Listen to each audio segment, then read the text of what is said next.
ప్రియులరా, గడిచిన దినాన్న మనం నిర్గమకాండం 6వ అధ్యాయంలో తొలి 8 వచనాలను నేర్చుకోవటం జరిగింది. ఎవరైనా నిన్న పాఠం మీకు అవగతమై ఉంటుంది. ఒక టూకీగా ఒక 2, 3 నిమిషాల్లో నిన్నటి దినం విన్నటువంటి పాఠాన్ని ఒక్కసారి రిపీట్ చేయవలసిందిగా నేను ప్రేమతో మనవి చేస్తున్నాను. ఎవరికైనా గుర్తుంటే, లేకపోతే నేను చెప్తాను. ఎవరికైనా గుర్తుంటే తెలియపరచండి. నేను పక్షాన నేనే ఒకసారి రీక్యాప్చులేట్ చేసిన తర్వాత ముందుకెళ్ళిపోదాం. వందనాలన్నయ్య. అమ్మ వందనాలండి, మాట్లాడండి. దేవుడు స్పందించిన విధానం చూసామన్నయ్య. ఆయన పేరుని, ఆయన పితరులకు చేసిన వాగ్దానాన్ని జ్ఞాపకం చేసుకున్నాను నేను. మరి నువ్వు వెళ్ళు అని చెప్పేసి మోషే గారికి ధైర్యం చెప్పిన సందర్భాలు చూసామన్నయ్య. ఇంకా బలంగా నేను బయటికి తీసుకొస్తానని చెప్పేసి దేవుడు చెప్పడం కూడా చూసాము. మోషే గారితోనే ఎందుకు చెప్పారంటే కనుక ఆ నాయకునికి ముందుగా క్లారిటీ ఇస్తే ఆ ప్రజలందరినీ కూడా సమర్థవంతంగా నడిపించగల సామర్థ్యం ఉంటుంది కాబట్టి మోషే గారికి క్లారిటీ ఇచ్చినట్టుగా కూడా చూసామన్నా. Right, very good, very good, very good. Thank you అమ్మా. మంచిది. దేవుడు మనం జాగ్రత్తగా గమనించగలుగుతారండి. ఏదైనా మనకు ప్రసాదించేటప్పుడు అది చాలా విలువైంది అయితే మాత్రం ఉన్న పాటున మనకి ఇవ్వడు. మనకు స్పృహతో ఇవ్వాలి అనుకుంటాడు. మనం ఖచ్చితంగా దాని విలువనెరిగి కాపాడుకోవాలి అనుకున్న దాన్ని అయితే అలాగే ఇస్తాడు. మీకు ఒక మాట చెప్తాను. ఆరోగ్యమే మహాభాగ్యం అంటారు కదా. నేను అడుగుతున్నాను, ఆరోగ్యం కాపాడుకోవటం మహా కష్టం అని కూడా నేను అంటాను. మీరేమంటారు?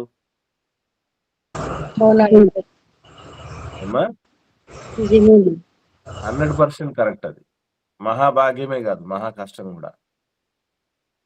ఆరోగ్యాన్ని కాపాడుకోవటం మహాభాగ్యం ప్లస్ మహా కష్టం. ఇప్పుడు నేను అడుగుతున్నాను, ఒకవేళ ఇందులో కష్టం పెట్టలేదు అనుకోండి దేవుడు, మనం దాన్ని అస్సలు ఖాతరు చేయమండి. అలాగే డబ్బు సంపాదించటం ఎంతో మేలు, అవునా కదా? డబ్బు సంపాదించడం మేలే కదండి మానవ జీవితానికి. మరి దాన్ని సంపాదించడం సులభమా? అది కష్టమే. వీటన్నిటికీ మించి విమోచన అనేది ఉంది చూసారా? ఆ విమోచన, దాని విలువ నిజంగా దేవుడు ఎంత నేర్పించినా కూడా తెలుసుకోలేకపోయారండి. ఎంతమంది తెలుసుకోలేకపోయారు తెలుసండి? దాదాపుగా పండితులు, బైబిల్ సైంటిస్టులని కొంతమంది అంటారు వాళ్ళని.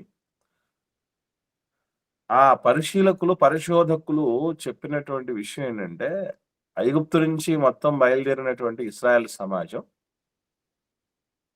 స్త్రీలు, పురుషులు, వృద్ధులు, పిల్లలు, బానిసలు, మిశ్రిత జనము అందరూ కలిపితే దాదాపు 20 లక్షల మంది బయటకు వచ్చారట. 20 మంది బయటకు వస్తే వాగ్దాన దేశానికి వచ్చినట్టు సంపాదించుకున్నది ఎంతమంది? ఇద్దరు.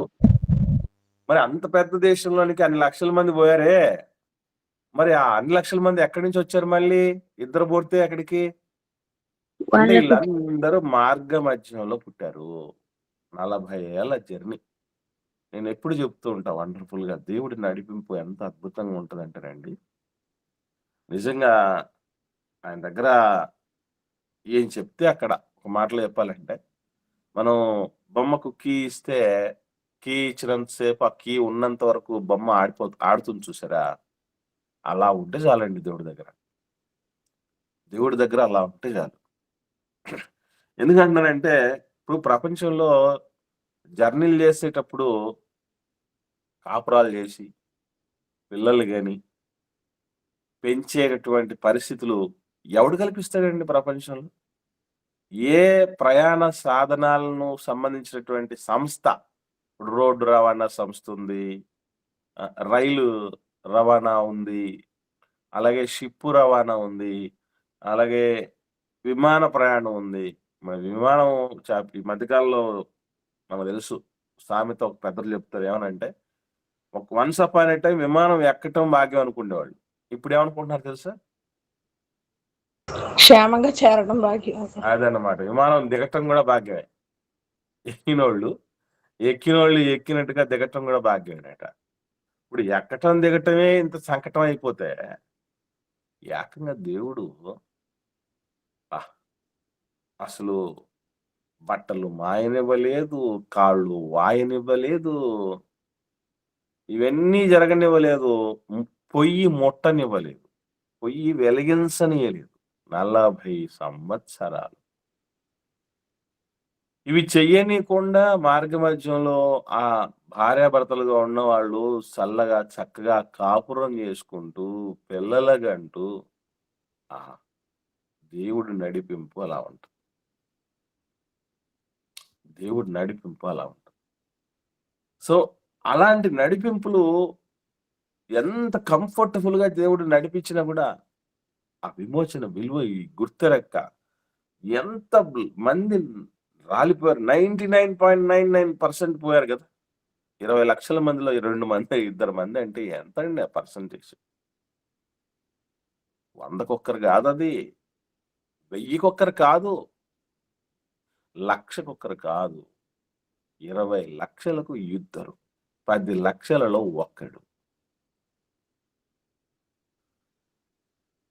అది కాబట్టి విలువ ఎరగటం చాలా ముఖ్యమైనదండి.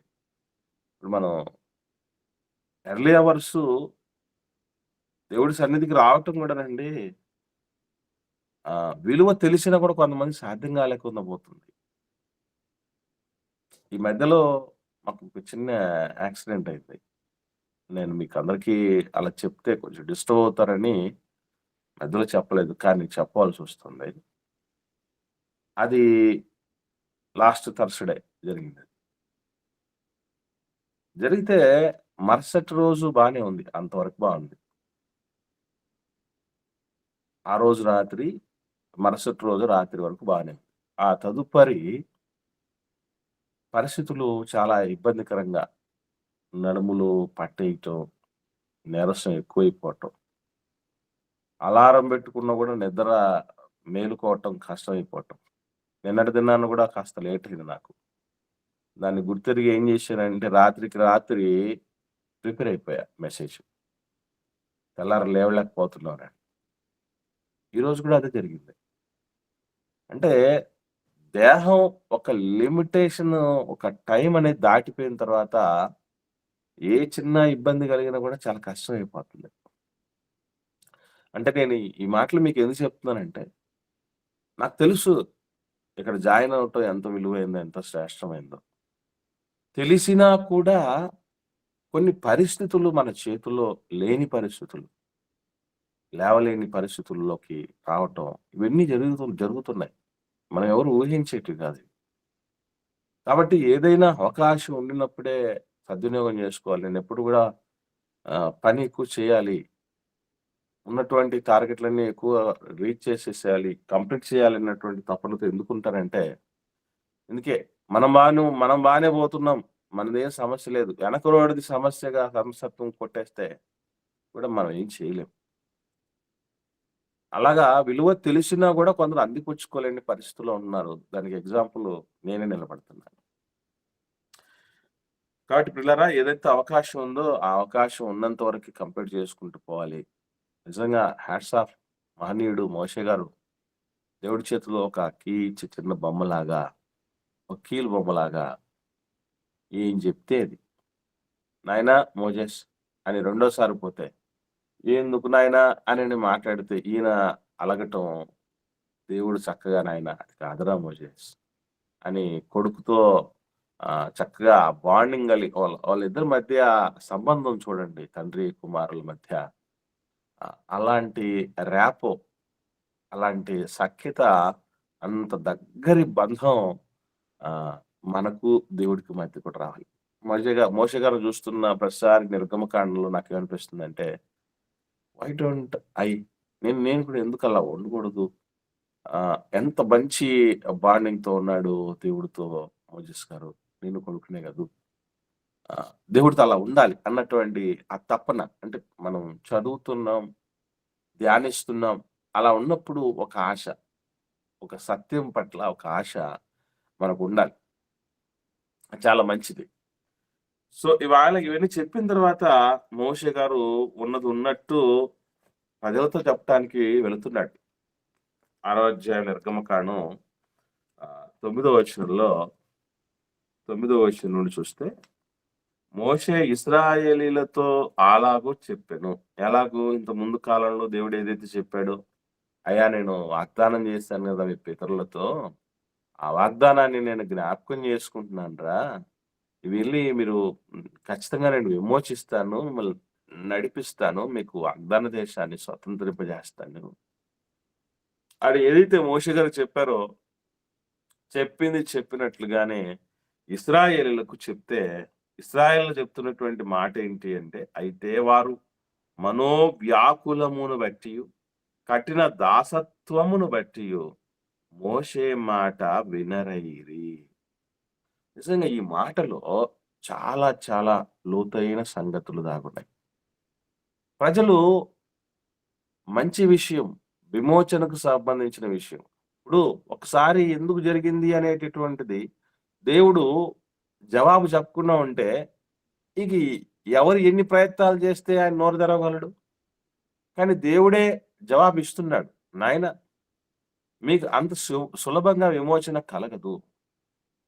వాడిని బలమైనటువంటి దెబ్బ తగిలిన తర్వాతే వాడు వదిలేస్తాడు మిమ్మల్ని అన్న క్లారిటీ దేవుడు మళ్ళీ మోషే గారికి ఇవ్వటం, మోషే గారు ప్రజలకు చెప్తే ప్రజలు హత్తుకోవాల్సింది ఈ పరిస్థితికి.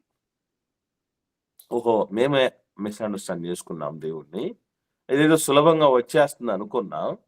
ఓహ్! అలా రాదన్నమాట అనని ఓకేనండి. పునరంకితం కావాల్సినటువంటి వాళ్ళు కేవలము మనోవ్యాకులముతో, కఠిన దాసత్వముతో ఇవి 2 చెప్తున్నాడు గమనించండి.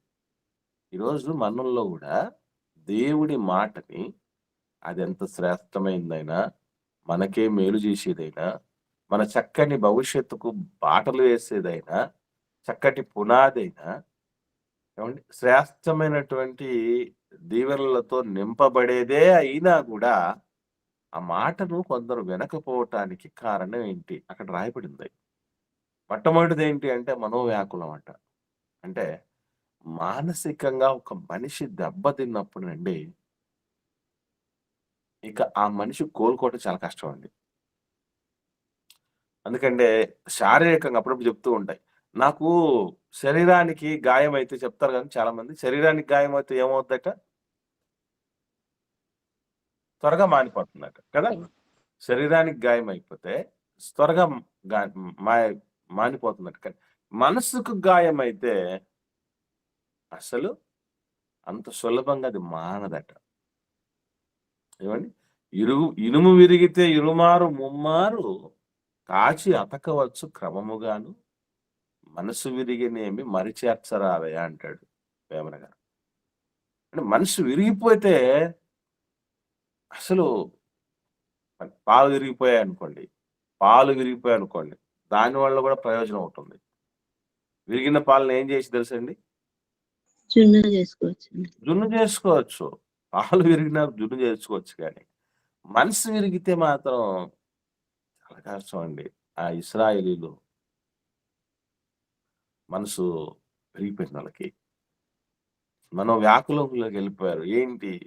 ఏదో ఈ మధ్య కాలంలో మధ్యలో ఉన్న పాటన ఈ మోజెస్ తర్వాత వచ్చేసి అహరోను వీళ్ళిద్దరూ వచ్చేసి ఏదేదో చేసిపోతారు అని మా పెద్దోళ్ళు చెప్పారు. మాకు అందరు చెప్పినప్పుడు మేము హ్యాపీగా ఫీల్ అయ్యాం. కానీ ఇక్కడ చూస్తే ఇంకా ఏదో వాళ్ళ పరిస్థితి ఎట్లా అయింది తెలుసా అండి? ఇశ్రాయేల్ పరిస్థితి పెనం మీద నుండి పొయ్యిలో పడ్డట్టయింది. పెనం మీద నుండి పొయ్యిలో పడ్డట్టయింది. అలాంటి పరిస్థితులకు వెళ్ళిపోయాడు. వాళ్ళు మనం గూడా చూడండి దేవుడి దగ్గరకొచ్చేటప్పుడండి, మనం చేయకూడని పని ఒకటి చెప్తాను గుర్తుపెట్టుకోండి. అనాదిగా ఆదికాండం నుంచి ప్రకటన గ్రంథం వరకు ఉన్నటువంటి జనాల చరిత్ర అంతా బాగా గమనించగలిగితే దేవుడి దగ్గరికి వచ్చేవాడికి అనవసరమైన ఎక్స్పెక్టేషన్స్ తో వస్తారు. మళ్ళీ చెప్తున్నాను, అనవసరమైన ఎక్స్పెక్టేషన్స్ తో వస్తారు దేవుడి దగ్గరకు వచ్చేటప్పుడు. ఇది తప్పు. దేవుడి దగ్గరకు వచ్చేటప్పుడు దేవుడి ఎక్స్పెక్టేషన్స్ ఏంటో తెలుసుకొని దానికి అనుగుణంగా మళ్ళీ మలుచుకునేటట్లు రావాలి. అంతే తప్ప మనం ఏదేదో ఊహించుకుంటాం, ఆ ఊహించుకుని జరగనప్పుడు డిసప్పాయింట్ అయిపోతాం. ఇలాంటిది ఏదో సాధారణ మానవులు చేస్తున్న పొరపాట్లు అని అనుకోకండి. ఇవి సాధారణ మానవులు చేసే పొరపాట్లు కాదు. అసామాన్య మానవులుగా పిలువబడినటువంటి భక్తులు, ముఖ్యంగా ప్రవక్తలు సైతం దేవుణ్ణి క్యాచ్ చేయలేకపోయారు. దేవుడి మనసుని ఎరగటం సులభమైన విషయం కాదండి. అందరూ తెలిసిపోద్ది అనుకోకండి. 25 ఏళ్ళుగా, దాదాపు 25 ఏళ్ళు, రేపు డిసెంబర్ ఎండింగ్కి వచ్చేస్తే, జనవరి వచ్చేస్తే 25 ఏళ్ళుగా నేను పరిచర్య చేస్తున్నాను. ఏ రోజు కూడా నాకెంత తెలిసిపోయింది అని అనుకున్నప్పుడు, ఏదైతే అనుకుంటామో నీకేమీ ఇంకా తెలియలేదురా అనే బైబిల్‌ని ధ్యానం చేస్తున్నప్పుడు, కొంతమంది పండితులు రాసిన పుస్తకాలు చదువుతున్నప్పుడు, వాళ్ళతో ఇంటరాక్ట్ అవుతున్నప్పుడు, కొన్ని పరిస్థితులు చూస్తున్నప్పుడు నాకు అర్థం చేయిస్తాడు దేవుడు. అంత సులభం కాదు. ఎందుకంటే యోనా ప్రవక్త దేవుణ్ణి అపార్థం చేసుకున్నాడు లేదు, మీరు చెప్పండి. యోనా గారు ఎంత గొప్పవాడో తెలుసా అండి? ఆయన ఎంత గొప్పవాడంటే యేసుప్రభులు వారు చెప్తారు, యోనా ప్రకటన విని దేశంలో నినివే ప్రాంతంలో ఉన్నటువంటి ప్రతి వ్యక్తి 1,20,000 మంది ఉంటే, రాజు మొదలుకొని చెరసాలలో ఉన్నటువంటి ఖైదీ వరకు మొత్తం మార్చేయగలిగిన సమర్థుడు. అది యోనా గారికి ఉన్న కెపాసిటీ. అంత కెపాసిటీ ఉన్నవాడు సైతం నువ్వు చెప్పింది ఏంటి, ఇక్కడ చేసింది ఏంటి, నాకు తెలుసు ప్రభువా నువ్వు ఇంత కరుణామయుడు అని, ఇంత వాత్సల్యపూర్ణుడు అని, నువ్వు నన్ను వాళ్ళని క్షమించి వదిలేస్తావని నాకు తెలుసయా. అందుకే ఎందుకు ఊరికి అనవసరంగా నేను బ్యాటరీ వేస్ట్ చేసుకోవాలి, నా ఎనర్జీ ఎందుకు వేస్ట్ చేసుకోవాలి అనేది నేను పోలేదయ్యా బాబు అని దేవుడితో మాట్లాడతాడు. అది కాదు, వెళ్ళు చెప్పు అన్నప్పుడు వెళ్ళాలి, చెప్పాలి. ఏమండి, మనుషుల్లో మనవాళ్ళు కూడా ఏదో ముఖ్యంగా మన తెలుగు వాళ్ళకు సంబంధించి బాగా మంచి అంటే విధేయత చక్కగా చూపలేనటువంటి వ్యక్తికి సంబంధించి ఒక సామెత ఉంది. చూసిరామంటే ఏం చేస్తారట కొంతమంది, చూసిరా చూసిరా అని చెప్పిన పాపానికి కాల్చేసి వచ్చేస్తారట. కొంతమందికి పని ఒకటి ఇస్తే జీవితంలో ఇంకోసారి చెప్పకూడదు అన్నట్టుగా చేసేస్తారు. అలా కాదు, అలా కాదు మనం ఉండాల్సింది. మోజెస్ గారు చెప్పారు, చెప్పిన తర్వాత ప్రజలు అక్సెప్ట్ చేయలేని పరిస్థితిలో ఉన్నారు. దేవుడి నడిపింపులో ఎన్నో ఒడిదుడుకులు ఉంటాయండి. అన్ని పూలపాన్పులే ఉండవు, అంతా సజావుగానే జరుగుతుంది అని అసలు ఆ ఎక్స్పెక్టేషన్స్ రాకూడదు. ఎట్లా ఉంటుంది మనకు తెలియదండి. That's it. సస్పెన్స్. మనకు ఏది ఇష్టం చెప్పండి? ఇప్పుడు సీరియల్లో ఏముంటాయి, ప్రతి ఎపిసోడ్లో సీరియల్లో, మరి మీరు గత కాలంలో సీరియల్ చూసి ఉండొచ్చు. ప్రతి సీరియల్ని వాడు ముగించేటప్పుడు దేంతో ముగిస్తాడండి? సస్పెన్స్ తో ముగిస్తాడు. ఏం జరుగుతుందో అన్నటువంటి ఒక కుతూహలం వచ్చే విధంగా క్లోజ్ చేస్తాడు. సీరియల్లో సీరియస్నెస్ ఏముందండి బాబు? భక్తి జీవితంలో, ఆధ్యాత్మిక నడిపింపులో, ఆధ్యాత్మిక జీవన యానములో ఉంది అసలు సిసలు సస్పెన్స్. అసలు సిసలు సస్పెన్స్ అది. ఇప్పుడు నేను అడుగుతున్నాను, మీరు చెప్పండి, ఆలోచన చేయండి. కడుపులో బిడ్డ ఆడబిడ్డ మగబిడ్డ చెప్పగలుగుతున్నారు, ఓకే బానే ఉంది. కానీ ప్రపంచంలో ఏ మిషన్ కలిగినోడైనా కానీ ఇంతకు లోపల నుంచి బయటకు వచ్చే బిడ్డ ఏ కలర్తో పుడతారు చెప్పగలరు ఎవరన్నా? వచ్చిందా అట్లా మిషనరీ ఏమన్నా? ఏమండి, వచ్చాయా? ఏమండి, అది మనకు స్కానింగ్ రిపోర్ట్ ఇస్తారు కదా, ఇచ్చేటప్పుడు బొమ్మలు ఎట్లుంటాయి?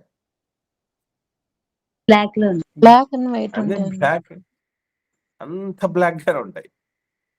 నాకు ఎప్పుడు డౌట్ వచ్చేది, స్కానింగ్ రిపోర్ట్ లోపల ఉన్నటువంటి బిడ్డ కలర్ తో సహా బయటకు వచ్చేటట్టు మంచి మల్టీ కలర్ తో రావచ్చు కదా అని. ఇంకా టెక్నాలజీ రాలా. ఒకవేళ వచ్చింది అనుకున్నాం, లోపల నుంచి బయటికి రాబోయే బిడ్డ దొంగ అవుతారు, దొర అవుతారు, ఏమండి కీర్తి ప్రతిష్టలు ఇనుమడింపజేస్తారు, అప్రతిష్ట పాలు చేస్తారు, వాళ్ళు ప్రయోజకులు అవుతారు, ప్రమాదకారులు అవుతారు. ఎవరు చెప్పగలరు? Will say never. వాళ్ళు రక్షించబడ్డాం మనం. తుదమట్టుకు ఎవడు నిలుస్తాడు, ఎవరికైనా గ్యారెంటీ ఉందా? ఆఖరికి ఏమైపోతుందో మన పరిస్థితి అనేది. Called suspense. ఆ సస్పెన్స్ లను మనిషి యాక్సెప్ట్ చేయగలగాలి. చూడండి, వాళ్ళు ఆ మనోవ్యాకులాన్ని బట్టి కఠిన దాసత్వంతో ఏం చేశారంటే దాని నుంచి తేరుకోలేని పరిస్థితుల్లో కొంతమంది ఉంటారు. కొన్ని జీవితాల్లో పడినటువంటి తగిలిన దెబ్బలతోనే క్లోజ్ అయిపోతారు అంతే. జీవితం ఎంత పెద్దది, ఈ దెబ్బలకు అన్నిటికీ మనం భయపడిపోతే తర్వాత ఆ జర్నీ ఎవరు చేయాలి? మనుషులు కష్టాలన్న తర్వాత మనుషులకు రాకుండా మానలకు వస్తాయనంటారు. అయ్యో, మనకంటే ఎక్కువ కష్టాలు మానలకే ఉన్నాయండి బాబు. ఏదైనా ఇరుకో ఇబ్బంది వస్తే మనం పక్కకు తప్పుకోవడానికైనా మనకు అవకాశం ఉంది. కానీ చెట్టు ఏం చేయాలి? చెట్టు ఎక్కడ ఉంటుందండి? ఎక్కడ ఉంటుందో అక్కడే ఉంటుంది. ఎక్కడేస్తే అక్కడే, ఎక్కడుంటే అక్కడే ఉండి ఎదిగి నిరూపిస్తుంది. మనిషికి విలువైనటువంటి ఆక్సిజన్ ఇస్తుంది, భూసారాన్ని పెంచుతుంది, వర్షాలను తీసుకొస్తుంది, ఔషధంగా మారుతుంది, కలపగా మారుతుంది, నీడనిస్తుంది, ఆహారంగా మారుతుంది. ఒక్కటి అక్కడ వేసినటువంటి, ఒక చోట వేసినటువంటి ఆ విత్తనం మొలకై, మొక్కై, చెట్టై, మానై ఎన్ని సేవలు చేస్తుంది. ఇది కష్టాలు అనుకుంటున్నారండి. ఈ ఎండాకాలం అంతా ఎక్కడ ఉండాలి? చెట్టు నీడనండి. చెట్టు ఎక్కడ ఉంటుంది? మనం ఓకే అక్క, నేను చెప్తున్నది, చెట్టు ఎక్కడ ఉంటుందండి ఎండాకాలం అంతా? ఎండలోనే ఉంటుంది. ఎండలోనే ఉంటుంది. అది మొండి. ఆ చెట్టును చూసి తెలుసుకోవాలండి ఎన్ని కష్టాలు అనుభవిస్తుంది. అది ఎండలో ఉండి మనకు నీడ వస్తుంది, అది వర్షంలో ఉండి మనకు కొంతవరకు సెక్యూరిటీ ఇస్తుంది. ఎన్నండి బాబు, చలికి అక్కడే ఉండిపోద్ది, వానకు అక్కడే ఉండిపోద్ది, ఎండకు అక్కడే ఉండిపోతుంది. ఎన్ని దాడులు వచ్చే దాని మీదకి, పురుగుల దాడి, మనుషుల దాడి, జంతువుల దాడి, పక్షుల దాడి.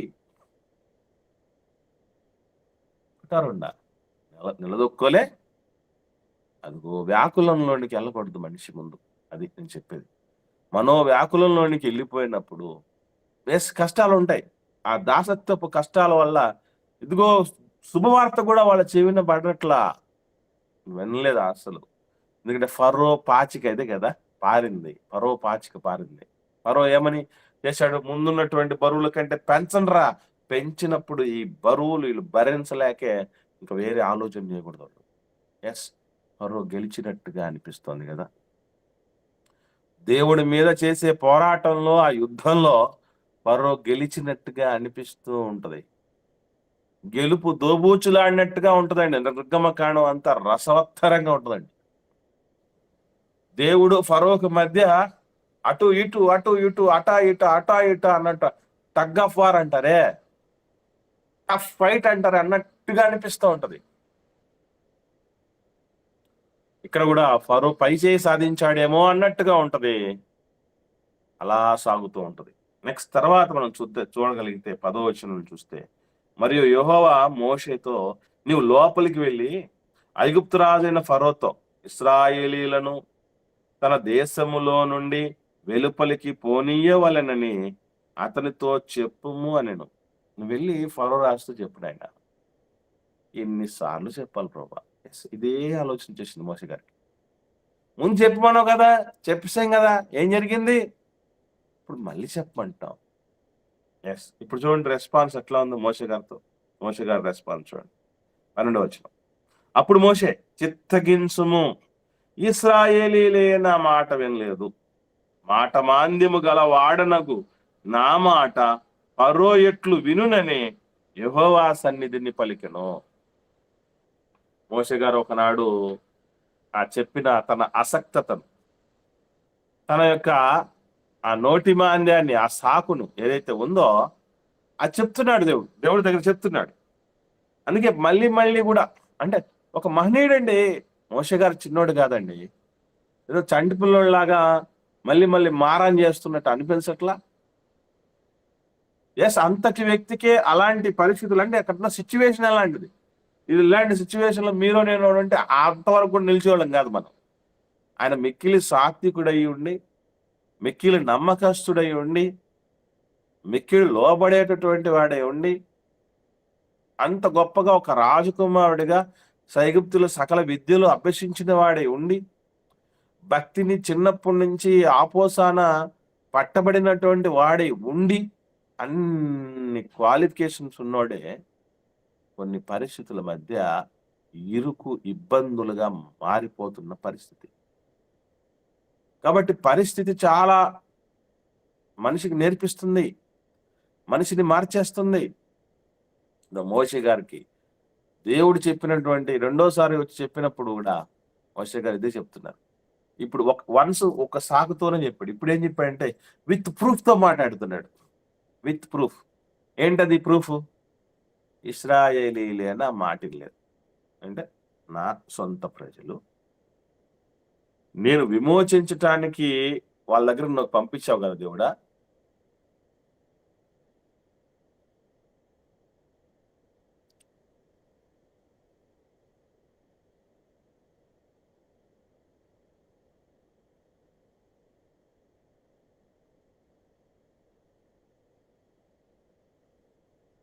హలో, మా వినపడుతుంది అన్నమాట.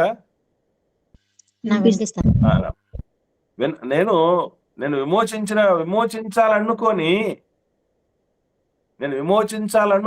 ఎవరి దగ్గరికైనా పంపించావో ఆ వ్యక్తులే వినలేదయ్యా.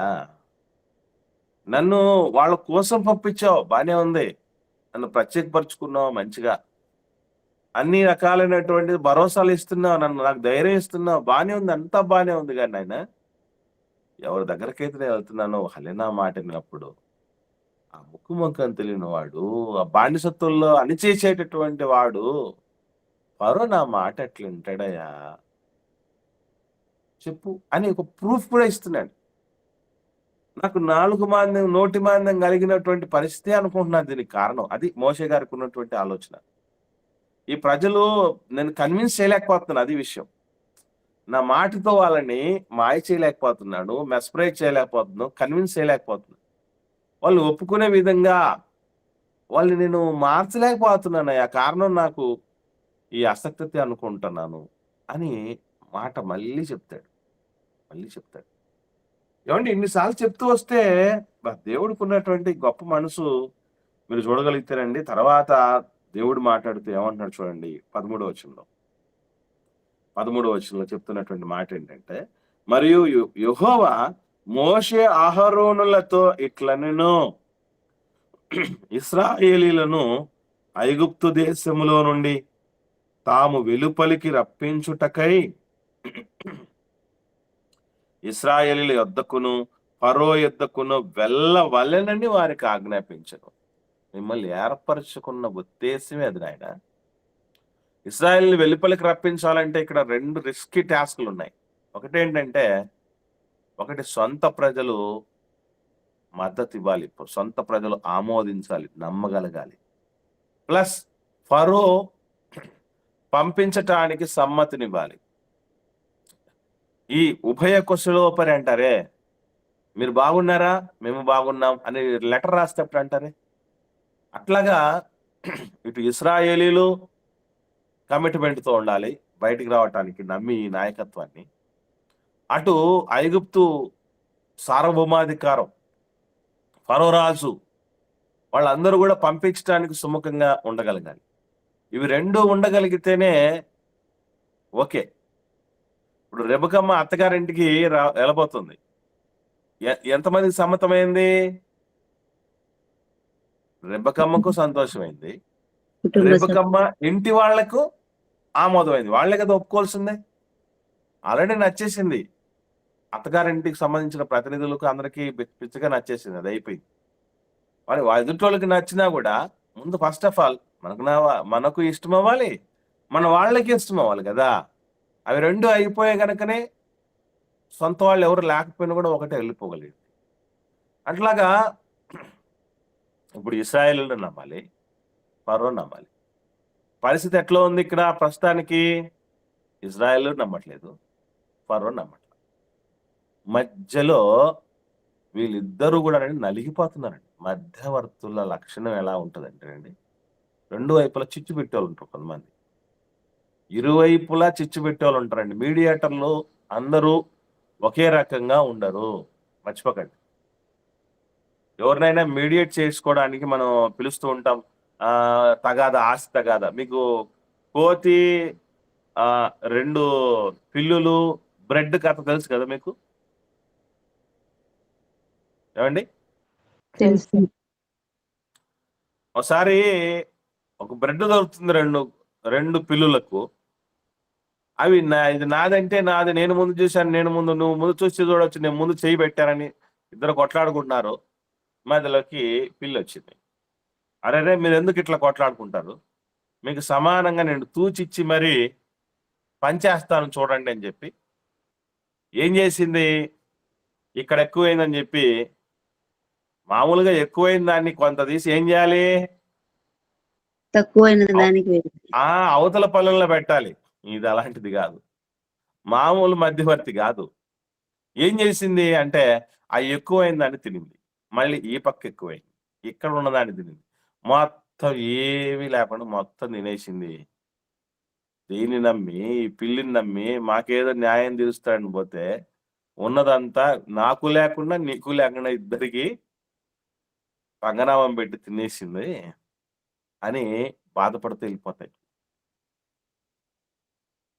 ఏమండి? కాబట్టి ఇలాంటి మధ్యవర్తిత్వం మనకు ఎప్పటికీ మంచిది కాదు. అందుకే ఎవరన్నా మీడియేట్ చేస్తున్నాం అని అంటే చాలా నమ్మదగినటువంటి వ్యక్తి, సమర్థవంతమైనటువంటి వ్యక్తి అయి ఉండాలి.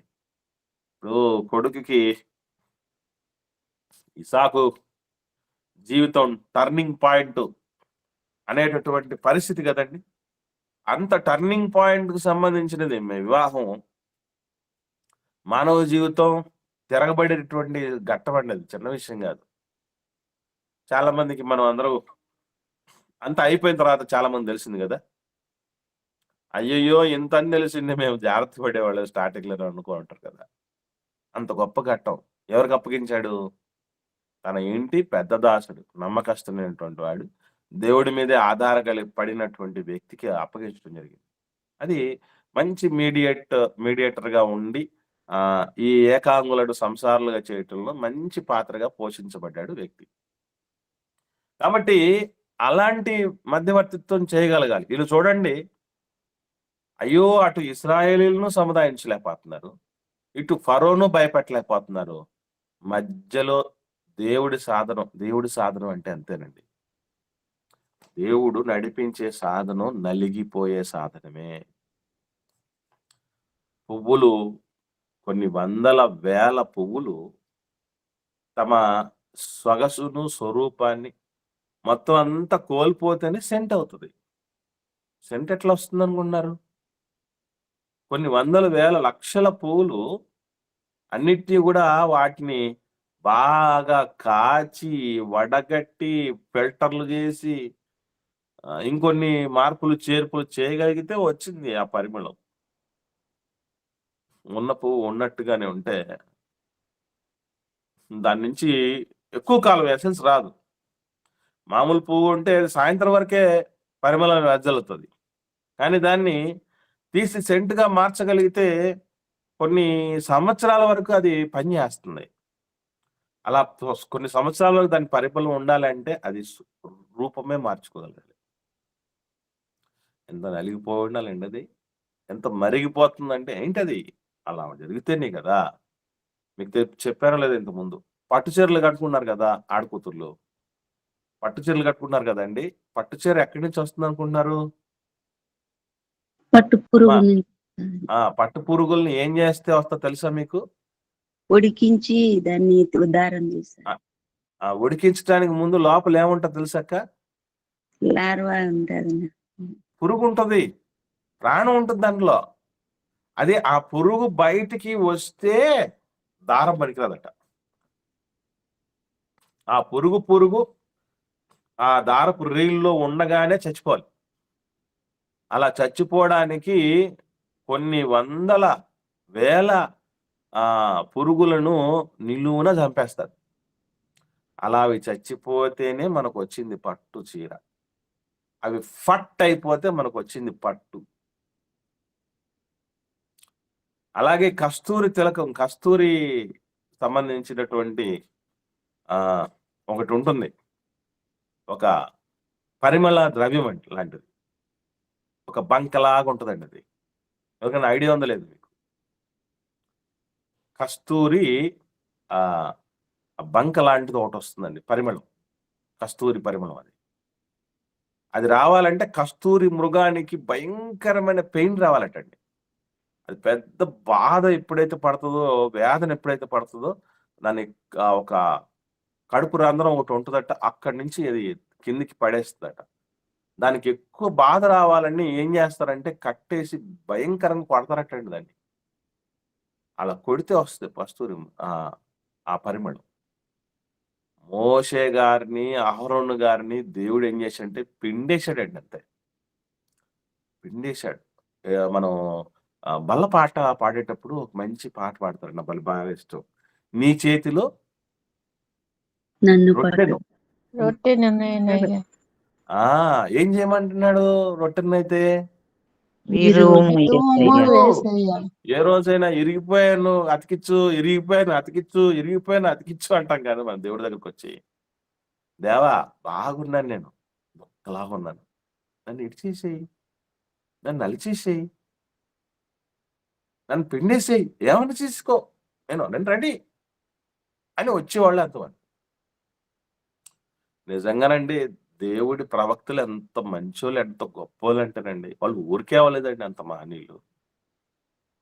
బట్టలు లేకుండా, చెప్పులు లేకుండా తిరగాలనైనా ఇశ్రాయేలు సమాజంలో అని ఒక ప్రవక్తకి చెప్తే, ఏంటి ప్రభువా, నేను గౌరవంగా నీ సేవ చేయాలని వచ్చాను కదయా, నువ్వేంటైనా బట్టలు లేకుండా తిరగమంటావు, చెప్పులు లేకుండా తిరగమంటావు, ఇంత గౌరవప్రదమైనటువంటి స్థానంలో నన్ను పెట్టి ఇంత అవమానకరంగా నన్ను చేయమంటారు. ఇది ఈరోజు సేవ చేస్తున్న ఏ సేవకుడినైనా సరే నాతో సహా, మరి నువ్వు అలాగ చేయరా పరిచర్య, నువ్వు బట్టలు లేకుండా తిరుగురా, చెప్పులు లేకుండా తిరిగిరా అంటే ఎంతమంది చేయగలరండి? వేశ్యా వృత్తి చేస్తున్నటువంటి వేశ్యను నువ్వు పెళ్లి చేసుకోరా అన్నాడు. మారు మాట్లాడలేదు, చేసుకున్నాడు.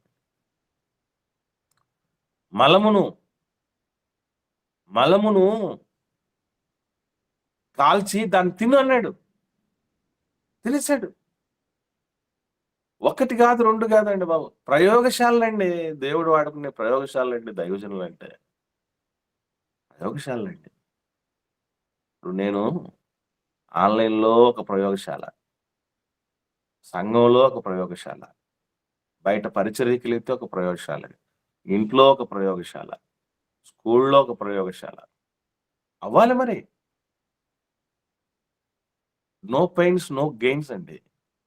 వాళ్ళు అలాగ ప్రాణార్పణం అయిపోయారు, సజీవ యాగం అయిపోయారు. కాబట్టి ఈరోజు ఈ ఫలాలు ఈ తరంలో మనం రిస్క్ అనుకుంటే కాదండి. సేవ ఎప్పుడు కూడా ఎప్పుడైనా గుర్తుపెట్టుకోండి, దేవుడు వాడుకునే సాధనం అంటే దేనికైనా సిద్ధంగా ఉండే వాళ్ళని దేవుడు వాడుకుంటాడు. దేవా నేను దేనికైనా అప్పుడప్పుడు చెప్తూ ఉంటా, తప్పదు మరి. మంత్రసాని పని పూనుకున్నాం మనం. మంత్రసాని పనిలో బిడ్డైనా వస్తుంది, గడ్డైనా వస్తుంది. బిడ్డొచ్చినా గడ్డొచ్చినా చేయి పట్టాల్సిందే అని అంటారు. దేవుడి సేవ, దేవుడి పని మంత్రసాని పని కంటే పెద్దదండి, సవాల్తో కూడిందండి. సులభమైన విషయం కాదు అది. పాపం మళ్ళీ మోషే గారికి అహరోనులకి చెప్తే ఏం మాట్లాడలేదండి వాళ్ళు. ఇంకా తర్వాత ఏదో చెప్పేశారు, మళ్ళీ నోరు మూసుకొని పనికి వెళ్ళిపోయారు. ఎందుకంటే ఒక మాట అంటాడు పేతురు గారు. చివరిగా ఈ మాట చూసుకొని మనం ముగించుకుందాం. పేతురు గారు రాసిన 2వ పత్రిక మొదటి అధ్యాయము 10వ వచనం చూద్దాం. మొదటి అధ్యాయము 10వ వచనం చదవండి అప్పుడు. మీకు కలుగు ఆ కృపను గూర్చి ప్రవచించిన అక్క, 2వ పత్రిక అక్క, మొదటి పత్రిక చదువుతున్నట్టున్నారు. 2వ పత్రిక మొదటి అధ్యాయము 10వ వచనం. అందువలన సహోదరులారా, మీ పిలుపును ఏర్పాటును నిశ్చయము చేసుకొనుటకు మరి జాగ్రత్త పడుడి. మరింత జాగ్రత్త పడండి. మీ పిలుపు ఎందుకు వచ్చింది, మీ ఏర్పాటు ఎందుకు జరిగింది, అది నువ్వు కన్ఫర్మ్ చేసుకో, మళ్ళొక్కసారి గుర్తు చేసుకోవాలని చెప్తున్నాడు. అసలు మోజేసుని పిలిచిందే దేనికోసం? నేను విడిపించడానికి నిన్ను వాడతానయ్యా, నడిపించడానికి వాడతానయ్యా, గమ్యానికి చేర్చడానికి వాడతానన్నాను. దానికి రెడీ అయిపోను అంతే. అది అలాగా ఆ గురికి దిశగా మరలా దేవుడు కౌన్సిలింగ్ ఇచ్చినప్పుడు సెట్ అయిపోయాడు. మళ్ళీ సెట్ అయిపోయాడు. ఇప్పుడు దేవుడి సన్నిధికి వస్తున్న వాళ్ళు అండి, మనలో ఏ గుణం రావాలంటే, నేను ఎప్పుడు ఒక కమిట్మెంట్తో, ఒక ఆలోచనతో చదువుతానండి బైబిల్ని. నాయన, ఇప్పుడు నాకు నువ్వు ఏం నేర్పిస్తావు, ఇంకా అది నేర్చుకోవడానికి నేను సిద్ధంగా ఉండేటట్టు చూడు నాయన. నాకు ఆ సహాయం చేయి. ఏ మార్పుకైనా, ఏ చేర్పుకైనా నువ్వు దిద్దిన దానికి అనుగుణంగా నేను దిద్దబడే విధంగా ఉండునట్లు గొప్పనివి నాయన. నేను ధ్యానిస్తున్నప్పుడు, చెప్పేటప్పుడు ఇది తప్పనిసరిగా దేవుడిని అడుక్కుంటూ ఉంటాను. అలాగే దేవుడి సన్నిధికి వస్తున్నటువంటి మనలో కూడానండి, మార్పులు చేర్పులకు గురయ్యే జీవితానికి సిద్ధపడి రావాలి. ఏమో ఎప్పుడు, ఏ రోజు, ఏ రీతిగా మనల్ని సిద్ధపరుస్తాడు దేవుడు. అలాంటి పరిస్థితులకు ఉలికి పడకూడదు. కొంతమంది మీకు విషయం తెలుసో తెలీదో, కొన్ని జరిగినటువంటి సందేశాలను బట్టే సంఘానికి దూరం అయ్యే వాళ్ళు ఉంటారు. తెలుసా మీకు? సేవకుడు ఇచ్చే సందేశాన్ని బట్టే సహవాసానికి దూరం అయ్యే వాళ్ళు ఉంటారు. పోనీ అలాగని ఏమన్నా వాక్యానికి దూరంగా, సత్యానికి దూరంగా ఉన్నవైతే పర్లేదు, నో ప్రాబ్లం. కానీ నిజం సత్యమై ఉంటుంది అది, కానీ అది మింగుడు పడుతుంది. మింగుడు పడని పరిస్థితిని బట్టి వద్దనుకుంటారు. అది మంచిది కాదు. అంటే ఎప్పటికైనా మనం ప్రిపేర్డ్గా రాగలగాలి. అది చాలా మంచిది. ఓకే అండి. ఇది నిర్గమకాండం 6వ అధ్యాయం 9 నుంచి 13 వచనాల వరకు ఉన్నటువంటి విషయాలు. ఎవరికైనా ఏమైనా సందేహం ఉంటే దయచేసి అడగండి. లేని పక్షాన ఒకరు ప్రార్థన చేయండి. ముగించుకుందాం.